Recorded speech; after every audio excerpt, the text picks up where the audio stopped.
Bienvenidos a nuestro canal de YouTube El conocimiento real que lleva a la vida eterna, creado por el mejor teólogo bíblico del planeta, llamado Tito Martínez, de España. Hoy es 16 de agosto de 2025. Hoy vamos a sumergirnos en un análisis profundo, basado en un estudio bíblico de Tito Martínez que es fascinante. Se titula El apóstol Pablo en la ciudad de Atenas. Un momento clave sin duda. Sí, exploraremos ese encuentro tan importante que recogen las Escrituras y nos guiaremos por el material y los detalles que resalta Tito Martínez en su estudio. Perfecto. El apóstol Pablo en Atenas frente a los filósofos griegos. Vaya encuentro de mundos. Sin duda. Una confrontación de ideas en pleno corazón intelectual de la Grecia clásica. Vamos a analizar el relato tal como aparece en el texto bíblico, en Hechos, capítulo 17, versículos 16 al 34. Pues situémonos en Atenas. Pablo llega y, bueno, según el texto bíblico, su energía se enardecía viendo la ciudad entregada a la idolatría. Es que Atenas era el centro cultural, pero también idolátrico, ¿no? Exacto. Y el estudio de Tito Martínez nos mete de lleno ahí. Pablo no se queda callado, se pone a discutir en la sinagoga y cada día en la plaza. Curios y los estoicos. Dos corrientes importantes de pensamiento en esa época. Sí, y claro, hay división de opiniones sobre Pablo. Unos dicen que es un palabrero, como alguien que repite ideas sin más. Que no tiene un mensaje propio, digamos. Eso. Y otros creen que predica nuevos poderosos, o sea, divinidades nuevas, extranjeras. Y esa mezcla de curiosidad y quizá algo de recelo les lleva a invitarlo al Areópago. Un lugar muy significativo. No era cualquier sitio. Era el consejo, un lugar de debate serio. Querían saber más de esa nueva enseñanza. Es que el propio texto bíblico lo dice, ¿no? Que a los atenienses les encantaba oír siempre la última novedad. Sí. Buscaban siempre oír algo nuevo. Y es allí, en medio del Areópago, ante esa audiencia tan culta, tan crítica, donde Pablo da ese discurso clave. Vamos a escucharlo directamente. Atención a esto. Usamos la versión El testimonio de los apóstoles, ese encuentro de Pablo con la idolatría ateniense. Y sobre todo, su discurso en el Areópago. A ver qué pasa cuando chocan visiones tan distintas. Pues vamos a ello. Vale, situémonos primero. Pablo está en Atenas, esperando a Silas y Timoteo. Y el texto bíblico nos dice literalmente: mientras Pablo los esperaba en Atenas, su energía se enardecía viendo la ciudad entregada a la idolatría. O sea, su reacción es visceral. Totalmente. No se queda de brazos cruzados. El versículo 17 dice: así que discutían la sinagoga con los judíos y con los que tenían temor reverente al poderoso, y en la plaza cada día con los que concurrían. Va a buscar el debate, ¿no? Claro, en los lugares clave.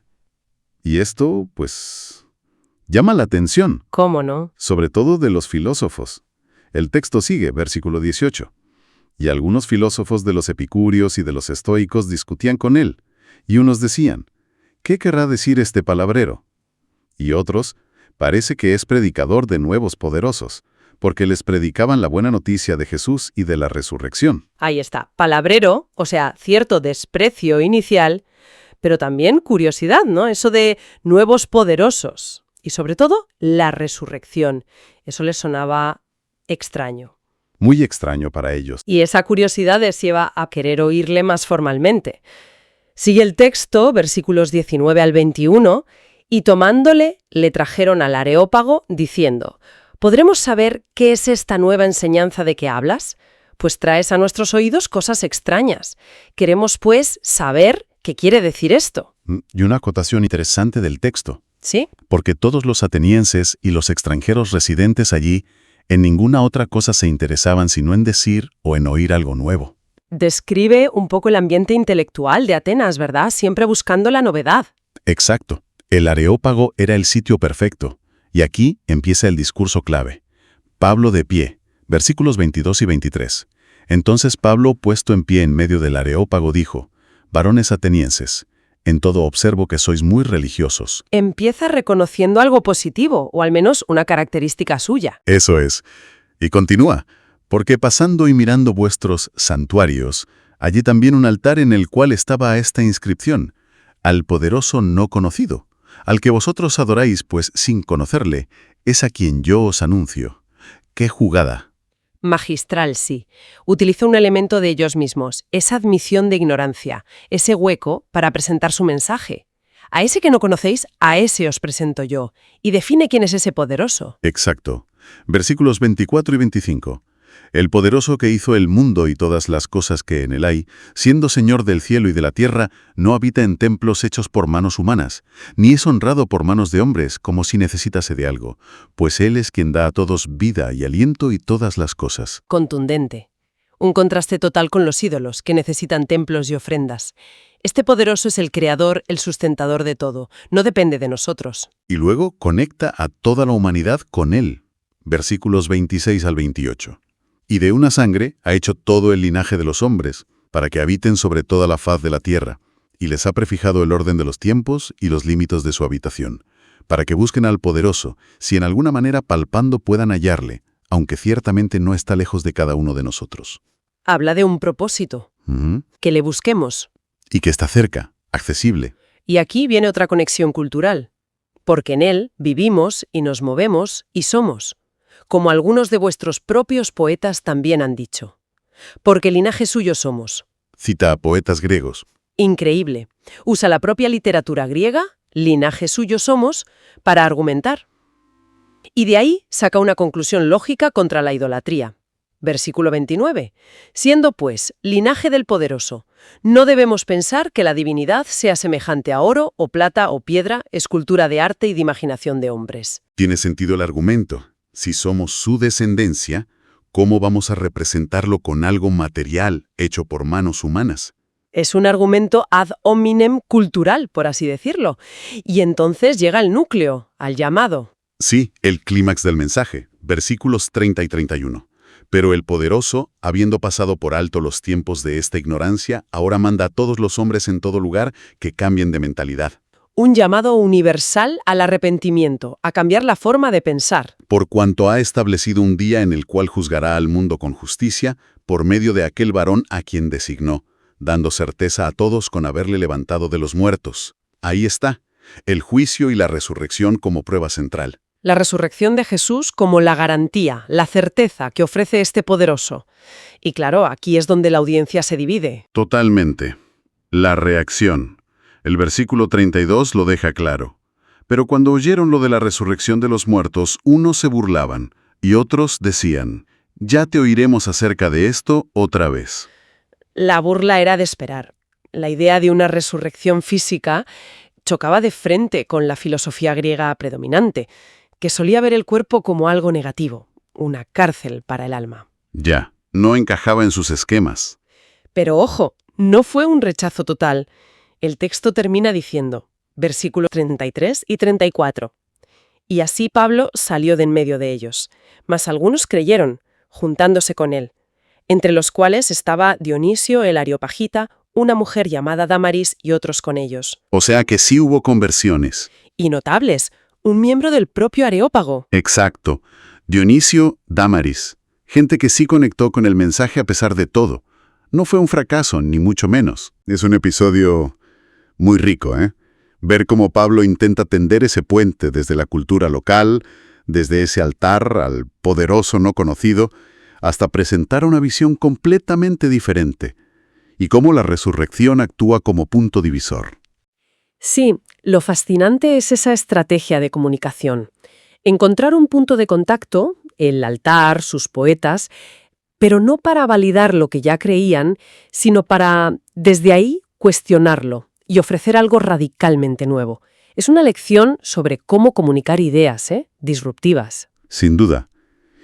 Este discurso del Areópago nos muestra ese intento de diálogo partiendo de un punto común, incluso de una ignorancia reconocida. ¿Podríamos hoy buscar esos altares al Dios no conocido en nuestras conversaciones? ¿Esos puntos de partida? Para hablar de las grandes preguntas de forma significativa. Pero el poderoso, habiendo pasado por alto los tiempos de esta ignorancia, ahora manda a todos los hombres en todo lugar que cambien de mentalidad. Por cuanto ha establecido un día en el cual juzgará al mundo con justicia por medio de aquel varón a quien designó, dando certeza a todos con haberle levantado de los muertos. Impresionante. El mensaje central. El Creador, que es el Padre, no necesita ídolos, está cerca, y llama a cambiar de mentalidad ante un juicio venidero, validado por la resurrección de Jesús. Justo. Y Pablo toma ese elemento que ellos tenían, ese altar al poderoso no conocido, para revelarles a este Dios único, al Padre Celestial. Sí, el estudio de Martínez subraya mucho esa habilidad de Pablo para conectar. Les dice, a ese que adoráis sin conocer, a ese os anuncio yo. Y aclara que este poderoso, el Padre, hizo todo. Y que Dios no está lejos. Exacto, usando hasta sus poetas, porque linaje suyo somos. El discurso, como decíamos, culmina anunciando ese mandato divino de cambiar de mentalidad, el juicio justo a través de un varón designado. Confirmado por la resurrección. Al oír lo de la resurrección, unos directamente se burlan. Sí, le sonaría, pues increíble, ¿no? Fantasioso quizá para su mentalidad filosófica. Y otros, pues más diplomáticos, o quizá con interés real, posponen la conversación. Ya te oiremos de esto otro día. Pero, y esto es lo importante que siempre señala el texto bíblico, no todo fue rechazo. No, para nada. Dice que algunos creyeron. Así que el mensaje sí caló en algunos. Aunque fuera una minoría al principio, la semilla quedó plantada. Totalmente. Versículo 16. Dice literalmente, y cito la versión Biblia al día. Mientras Pablo los esperaba en Atenas, le dolió en el alma ver que la ciudad estaba llena de ídolos. Ajá. Tito Martínez pone el foco ahí, en esa reacción inicial de Pablo. Habla de dolor e indignación. Es un sentimiento fuerte. Muy fuerte. Pero, y aquí viene lo interesante según este análisis, esa emoción no le lleva a explotar. Exacto. Martínez subraya que, a pesar de sentir eso, Pablo no opte por la confrontación directa, ¿sabes? Ni por el insulto. Elige un camino distinto. Un camino que Martínez describe como más sabio, más inteligente. Sí, una contención, digamos, deliberada. Muy interesante. Y vemos su táctica habitual, ¿no? Justo en el versículo siguiente, Hechos 17:17. Primero, a la sinagoga. Claro, su primer campo de acción habitual. Ahí, el enfoque, según describe Martínez, era debatir. Usaba las Escrituras para demostrar que Jesús era el Mesías, el Hijo de Dios. Y Martínez enfatiza otro punto crucial, que era descendiente carnal de David, por la línea de José. Exacto. Apoya esto con varias referencias, Hechos 9:22, Romanos 1:3. Y es bastante tajante al afirmar, citando 1 Juan 2:22, que negar esta doctrina, esta humanidad y linaje de Jesús, es ser anticristo. Ese doble énfasis es importante en la argumentación de Martínez. Jesús como Hijo de Dios y como descendiente humano de David. Después de la sinagoga, la cosa cambia. Sí, el escenario se traslada al ágora, a la plaza pública. Y ahí se topa con filósofos. El texto menciona a epicúreos y estoicos. Estamos en Hechos 17, versículos 18 al 21. Y el choque es, inmediato. El texto bíblico dice que no le entendían muy bien. No, lo llamaban palabrero, como alguien que va recogiendo ideas de aquí y allá sin un sistema propio. Un charlatán casi. Creían que estaba metiendo dioses nuevos, extranjeros, porque les hablaba de Jesús y sobre todo de la resurrección. Ahí está el punto clave. La resurrección. Eso les descuadraba por completo. Y Tito Martínez identifica esto como el gran punto de fricción. Señala algo importante. Los filósofos griegos creían en la inmortalidad del alma. Claro, la idea de que el alma se libera del cuerpo al morir, un concepto muy arraigado. Pero Martínez califica esa idea como satánica, diciendo que es contraria a la Biblia. Cita 1 Corintios 15, por ejemplo, que habla de la resurrección del cuerpo. Y fíjate qué curioso, esa enseñanza tan diferente, la resurrección corporal, que les chocaba tanto. Fue lo que les picó la curiosidad, ¿verdad? Exactamente. Les generó interés. Querían saber más de esa nueva enseñanza tan extraña que traía Pablo. Y por eso, según Hechos 17, lo llevan al Areópago, a la colina de Ares, que era la sede del antiguo consejo, un lugar más formal para exponer sus ideas. Y ahí empieza el discurso, a partir del verso 22. Y aquí Tito Martínez destaca la inteligencia, la táctica de Pablo. Sí, porque en lugar de empezar echándoles en cara la idolatría que tanto le había molestado al principio, cambia el tono. Les dice algo como, varones atenienses, veo que sois en todo muy religiosos. es casi un cumplido, ¿no? Reconoce su búsqueda, su inquietud espiritual, aunque él crea que está mal dirigida. Eso es. Y entonces les cuenta que ha estado paseando, observando sus altares, sus lugares de culto. Y se fija en uno muy concreto. Un altar sin imagen, solo con una inscripción. El famoso altar. Y la inscripción decía, al Dios no conocido. Justo. Y lo fascinante, según concluye Martínez en esta parte, es cómo Pablo agarra precisamente eso, esa inscripción, ese elemento de la propia cultura ateniense. Y lo usa como puente. Exacto, como el punto de partida perfecto para hablarles de ese Dios que ellos mismos, de alguna manera, admitían no conocer. Es brillante cómo esa indignación inicial no le nubla, sino que le lleva a buscar esa conexión inesperada. Entonces, resumiendo un poco este análisis de Tito Martínez que sacamos en claro, vemos una estrategia de comunicación muy adaptada al contexto, ¿no? Totalmente. Pablo no empieza condenando, aunque sintiera esa indignación, busca un terreno común. Incluso en algo tan aparentemente ajeno como una inscripción en un altar pagano. Lo usa para iniciar la conversación. Y presentar su mensaje desde ahí. Y esto nos deja pensando, ¿verdad? Más allá del relato en sí, la lectura de Martínez resalta esa habilidad de Pablo para dialogar con la filosofía, con la cultura de su tiempo. Sí, sin rebajar su mensaje central sobre Jesús y la resurrección, pero buscando la forma de conectar. La pregunta que surge, quizá, es, ¿qué nos dice este enfoque sobre cómo tender puentes hoy? Al compartir convicciones profundas con gente que piensa muy diferente. Una pregunta histórica clave. ¿Quién era realmente ese Dios desconocido al que Pablo se dirigió en Atenas? Martínez, su postura es clara. Rechaza que sea Jesucristo o una Trinidad. Él sostiene que este Dios es, y esto es importante, exclusivamente el Padre Celestial. Eso es. El análisis de Tito Martínez nos lleva primero, fíjate, a las propias palabras de Jesús en el Evangelio de Juan. Para empezar, Juan 17, versículo 25. Juan 17.25. ¿Qué dice exactamente? Pues mira, lo leo literal. Padre justo, el mundo no te ha conocido, pero yo te he conocido, y estos han conocido que tú me enviaste. O sea, que según esta lectura del texto bíblico, el Padre es el Dios que el mundo no conocía. Precisamente. Esa es la interpretación de Martínez. El Padre es ese Dios al que el mundo, en general, no había conocido. Y supongo que no se queda ahí, ¿no? Utiliza más textos para apoyar esta idea. Sí, claro. Se apoya en más pasajes de Juan para reforzarlo.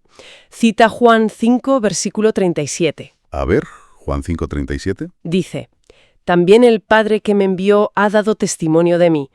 Nunca habéis oído su voz ni habéis visto su aspecto». Nunca he oído su voz, ni visto su aspecto, ¿vale? Y también Juan 1, versículo 18, otro texto clave en su argumento. ¿Y qué dice Juan 1:18? Este dice, «Al poderoso nadie le vio jamás. El unigénito Hijo, que es poderoso, que está en el seno del Padre, Él le ha dado a conocer».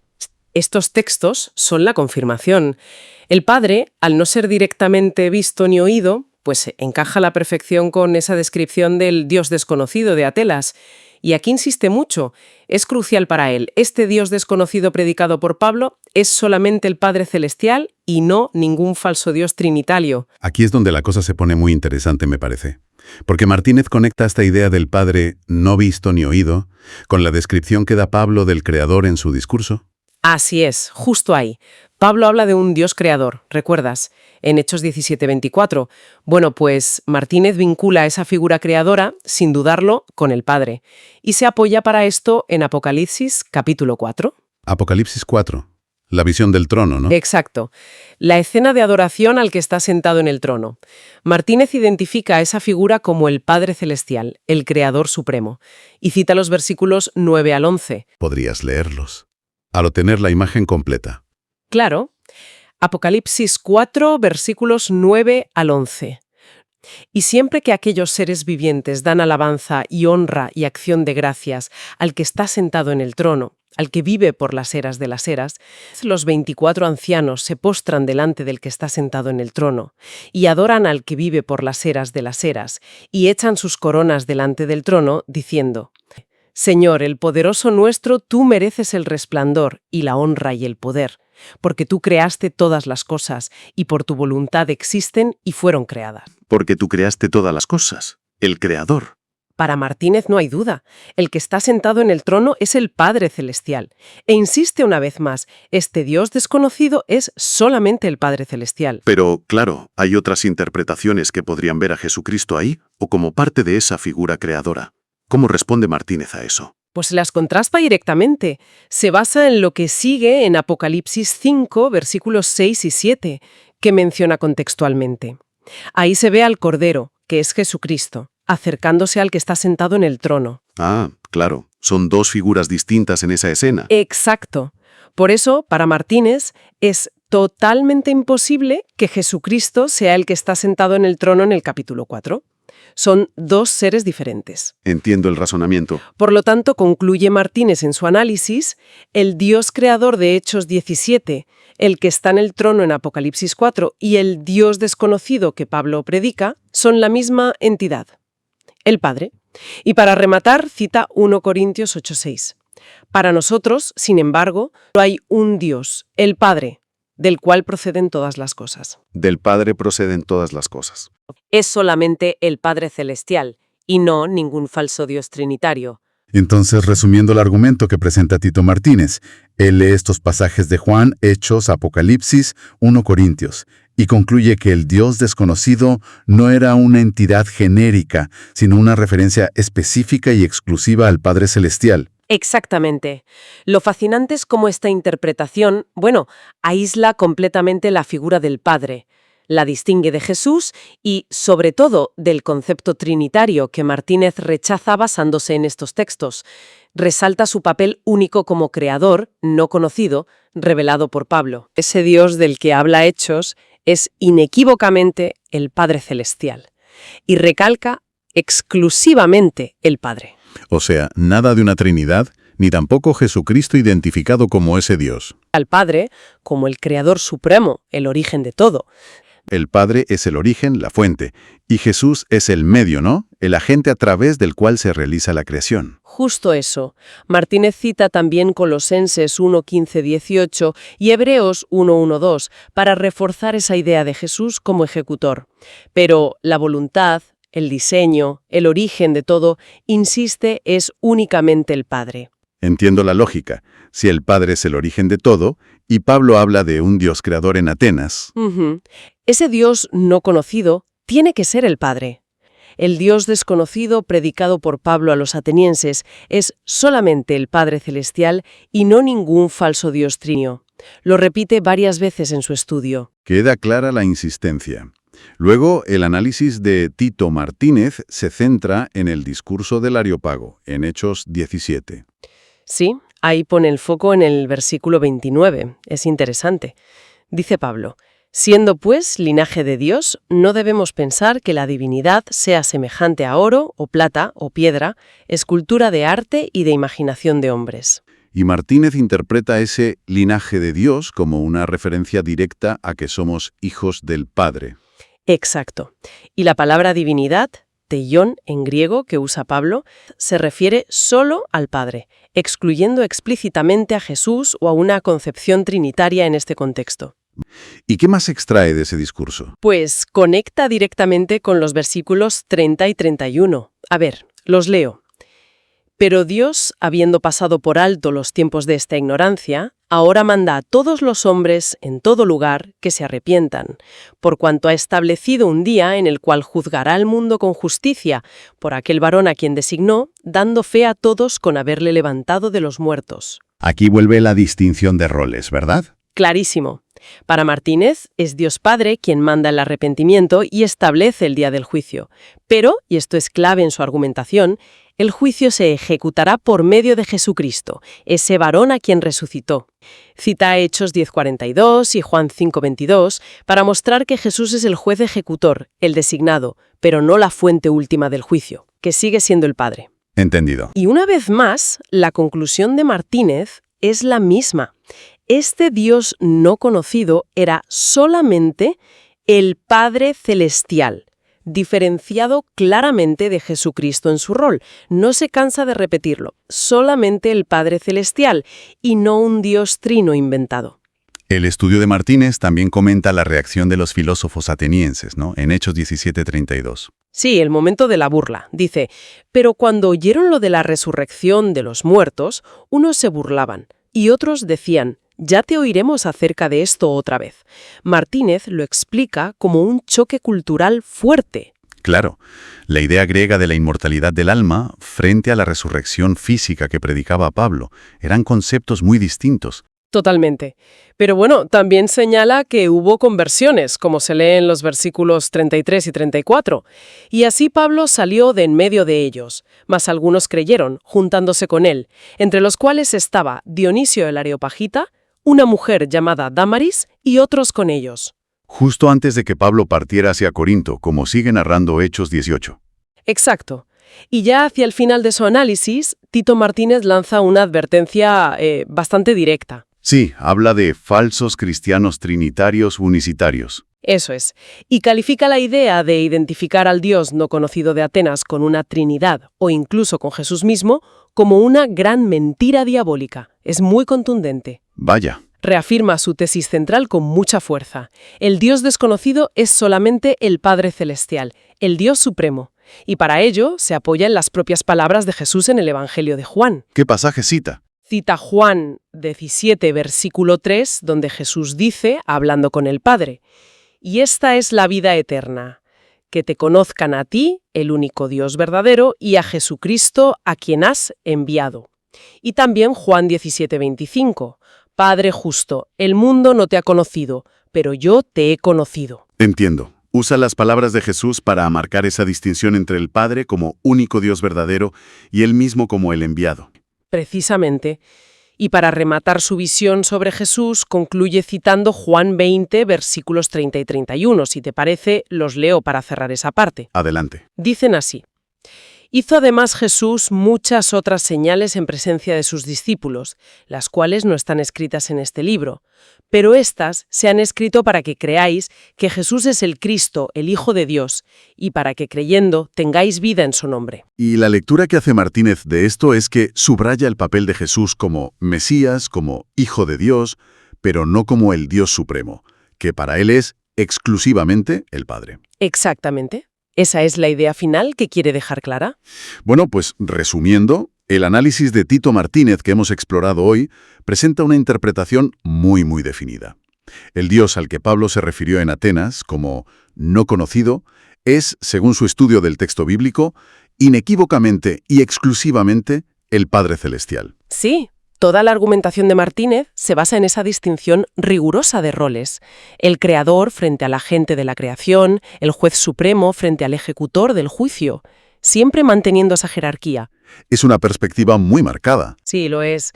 Pues bien, este importante estudio bíblico de Tito Martínez sobre Pablo en Atenas lo pueden encontrar completo en su sitio web oficial, las21tesisdetito.com.